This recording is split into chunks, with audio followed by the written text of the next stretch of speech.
Hi hello friends, welcome back. எனக்கு date வந்து பார்த்திங்கன்னா ஜனவரி 21.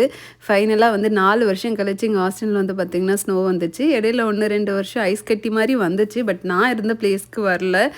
இதுவே வந்து வருமா வராதான்னு யோசிச்சிட்டே தான் இருந்தோம். பட் நைட்டே வந்து பார்த்திங்கன்னா லைட்டாக ஸ்னோ பெய்ய ஆரம்பிச்சிச்சு. இது காலையில் ஒரு 8 மணி போல்.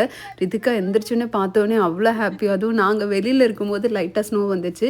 ரொம்ப ஜாஸ்தியெல்லாம் இல்லை, இதோட நிறைய இடத்துல நிறைய வரும். ஆனால் நாங்கள் என்ஜாய் பண்ணுறதுக்கு இந்த அளவுக்கு ஸ்னோ போதும். சொல்லப்போனால் ஸ்னோ நைட்டு கொஞ்சம் பெய்ந்துச்சா, அப்புறம் இப்போ காலையில் எப்படி இருந்தது, மதியம்லாம் வெயில் வந்து ஸ்னோ கரைஞ்சே போச்சு இந்த டைமில். ரித்திகாக்கு ஆல்ரெடி இந்த வீக்கெண்ட் வந்து பார்த்திங்கன்னா லாங் வீக்கெண்ட் தான். மண்டே லீவு, டியூஸ்டே வந்து இந்த ஸ்னோக்காக வந்து லீவ் விட்டுட்டாங்க. ஸோ 3 நாள் ஒன்றுமே வேலை பார்க்கல. இன்றைக்காச்சும் பார்க்கலான்ட்டு இந்த கிளாஸ் ஜாரெல்லாம் ஆல்ரெடி நான் ஒரு 4 இயர்ஸ் பிஃபோர் வாங்கினது. அதெல்லாம் ஒழுங்காக யூட்டிலைஸ் பண்ணாத மாதிரி இருந்தது. ஸோ இந்த மில்லட்ஸ் எல்லாம் பேண்ட்ரியில் இருக்குது, அதை எடுத்து ஃபில் பண்ணி வைக்கலாம் அப்படின்னு தான் எடுத்து காலையிலே வந்து கழுவ போட்டுட்டேன்.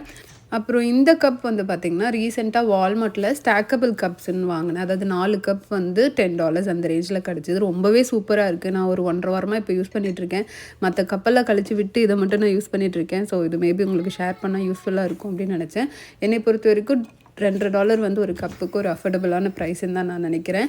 ஸோ இந்த பாக்ஸில் இருந்தது எல்லாமே வந்து பார்த்திங்கன்னா பேண்ட்ரியில் இருந்தது. ஸோ கேபினெட்டில் நம்ம வந்து மில்லட்ஸ் அதெல்லாம் வச்சோம் அப்படின்னா நமக்கு அந்த எடுத்து வைக்கிறதுக்கு கொஞ்சம் நல்லாயிருக்கும் அப்படின்றதுனால எடுத்து வச்சிட்ருக்கேன். கொஞ்சம் பெரிய சைஸாக இருக்க அந்த பாட்டில்ஸ் எல்லாமே நான் வந்து இங்கே ஹோம் குட்ஸ் அப்படின்ற ஸ்டோரில் வாங்கினேன். இந்த ஜார் வந்து பார்த்திங்கன்னா டாலர் ட்ரீல $1 இருக்கும்போது நான் வாங்கினது தான். அதுக்கப்புறம் நான் டாலர் ட்ரீல அதை பார்க்கவே இல்லை.